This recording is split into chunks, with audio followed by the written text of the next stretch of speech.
for Feel No Pain. Today I'm going to be doing a Torchlight 2 review. This game is, it's been out for a couple years. It's gotten a lot of sort of good reviews, and I'm not going to say a whole lot different from that. This is probably going to be a pretty short one. At the end of the video, I'm actually going to put the full song of what I used for the little intro music. It's from one of my old bands. It's not a shameless plug. We're actually not together anymore, but the whole song's pretty cool, so I figured I'd throw it over some gameplay at the end, because I just really don't have a whole lot to say about this, and in the next few minutes you guys will see why, but it's still worth listening to and kind of understanding why. Torchlight 2, the required computer specs to run it are pretty low. Windows XP Service Pack 3 or newer, which is, you know, that's 15 years old now, 13 years old. A 1.4 gigahertz or faster computer, 1 gig of RAM, and a DirectX compatible 256 meg video card. So yeah, pretty much anything that, you know, came out in the last probably 7 or 8 years will run it. And 1.7 gigs of hard drive space, so that's next to nothing as well. It does require broadband internet for online multiplayer, which I actually haven't tried yet. None of my friends have picked it up, but I assume the multiplayer is probably pretty similar to the single player. It works similar to other games. Like, I can only compare this to Diablo 2. It was actually created by the same people that made Diablo 2, which is kind of a big deal. But it's a fantastic game, and it's hard to say much because Diablo's been in the scene for so many years. This is a Diablo-esque action-adventure RPG. I guess here's the bonuses that it has. It has a more fun quest system. You might see some of that in this video, where it's actually you get to see that there's quest people out in the world as opposed to just in town, and there's a lot of extra dungeons and there's a lot of extra sort of side stuff to do. So even though each area isn't huge and you could probably blaze through it in 15 minutes if you wanted to, just going from one side to the other, if you're like me and you like fully exploring stuff, which I definitely do, these kind of games I spend so much time in each area,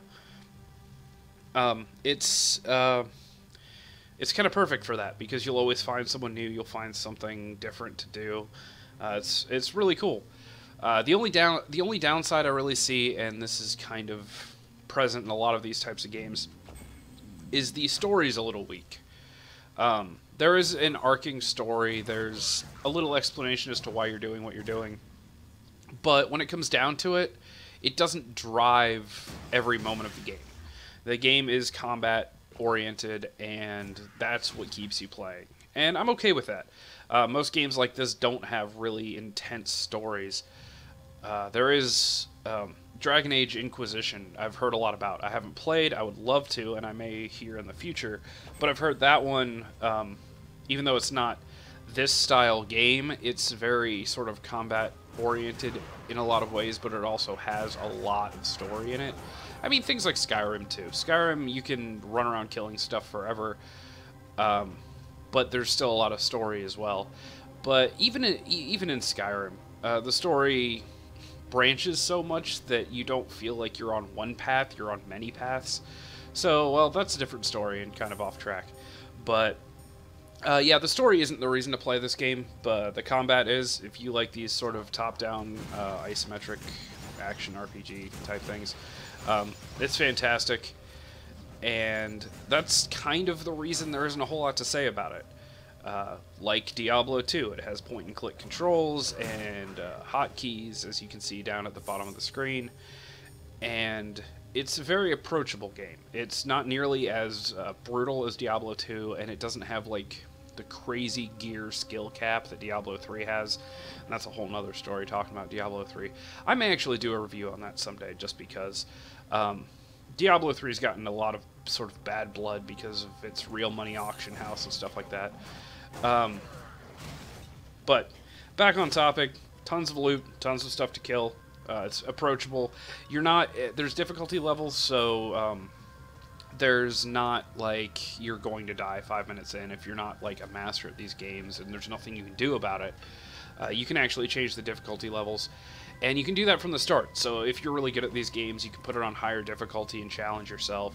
Or if you're new to them, you can put them on lower difficulty, which is fine as well. As you can see, what I just did in the video, that was actually fishing. That's something you don't usually see in these games.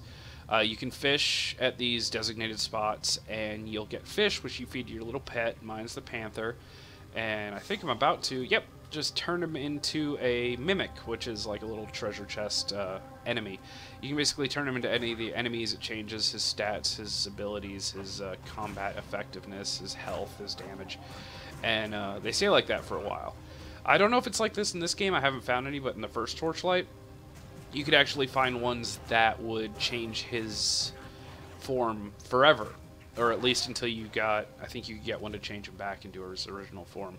But it's a cool little addition. The fact that you have a pet, the fact that you can change things about him and all that. That's really neat. And it does add to it. You can equip him with stuff. You can give him items, make him stronger. It's kind of like always having a friend playing with you. So even in single player, you don't kind of feel like you ever get overwhelmed, because you can sort of take turns with your pet fighting stuff and watch his health. And the reason you don't see me losing a lot of health is I'm actually playing a character right now on the game that has just a ridiculous amount of lifesteal. So as a melee character, that helps. But I've kind of built him that way. So don't think the game's super easy. I've played other characters where you do have to sort of like watch your health and back off and use potions and things like that. As far as the cost of this game, it's $19.99 on Steam, 4 for $59.99. Pretty usual Steam stuff with a lot of their games. It's 4 for the price of 3. And so if you and your friends want to kind of go in on that, you can get the 4-pack and all play together. It has hours of content, tons of hours, dozens of hours, with replayability, multiple classes, multiple skill trees. You can skill respec, try something different, use different weapons, and this is nothing that's different from like Diablo 2. So that's why I said I'm not going to spend a lot of time. If this is the kind of game you like, this one is done just extremely well. It's very well polished. And, yeah, you're not going to see anything ridiculously new here, but you're going to see an exceptionally good version of what you already know. And the one thing that is kind of cool about this is through Steam, there are mods enabled, and you can actually start up the game when you start it as like a standard game or a mod-enabled game, which that opens up all kinds of things. Yeah, it just opens up so that if you do beat it with every character and you've got all sorts of stuff, you can still add mods to it to make it even more replayable, which is kind of insane for a $20 game. I mean, you could play hundreds of hours on this and still have new things to do, which is absolutely fantastic. As far as the time component, this is the one where it kind of falls apart a little. At least for me, where I don't have a lot of time to play. The game immersion kind of comes on slowly. So it's best when it's played for an hour or more. So it's not something that you can really just kind of like put 20 minutes into. Sure, you can go out and kill a bunch of stuff, but it's really that sort of like kill a bunch of stuff, find a new quest, go to the dungeon, level up, get your new skills, find some items, do more. It builds as you play. So playing for a few minutes at a time doesn't really make...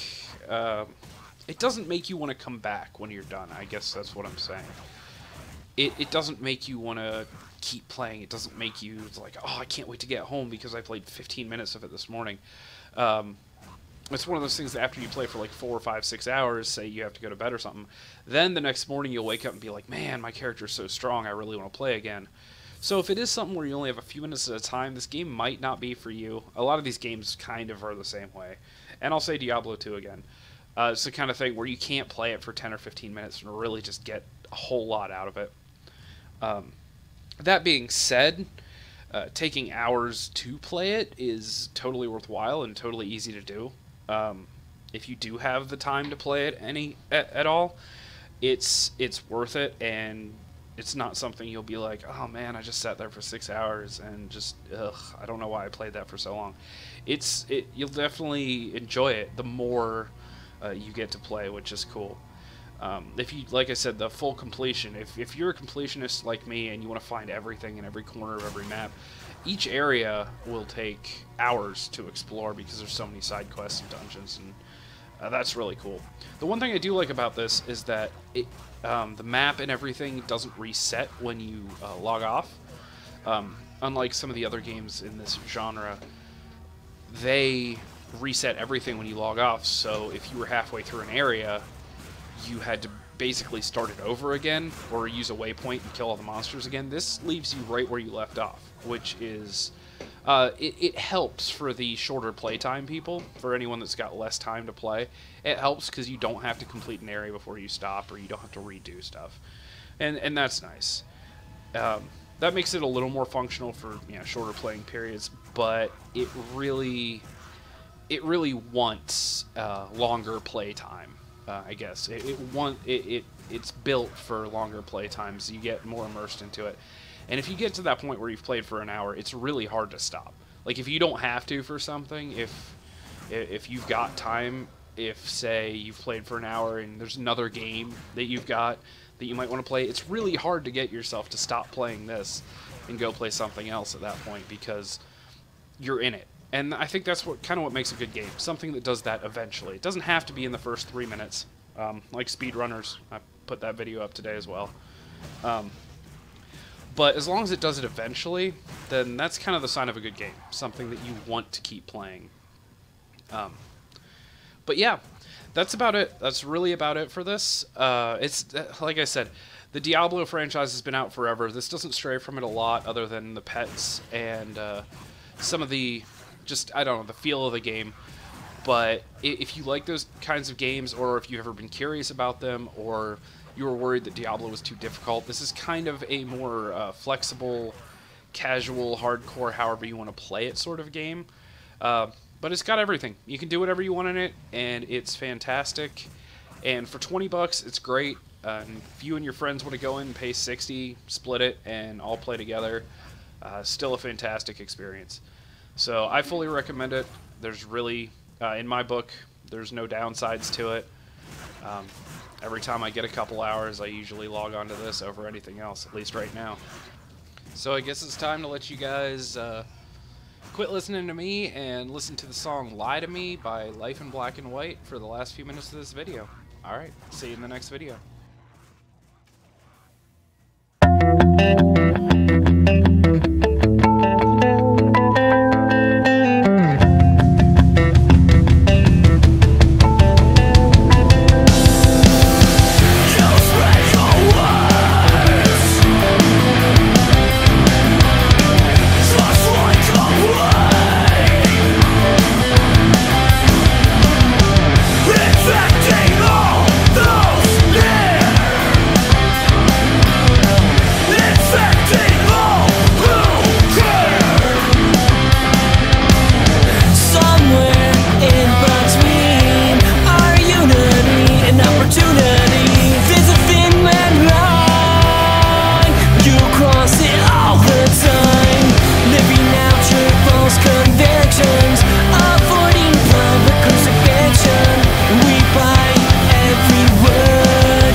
Can't help but wonder if the ends will ever find a way to justify all the means we pay. And all I have to say is I don't know how you hold these words so tight, or how the hell you sleep at night, but you reap what you sow. That's why you had to go. So lie to me when there's no more truth in your eyes, and no one left to you.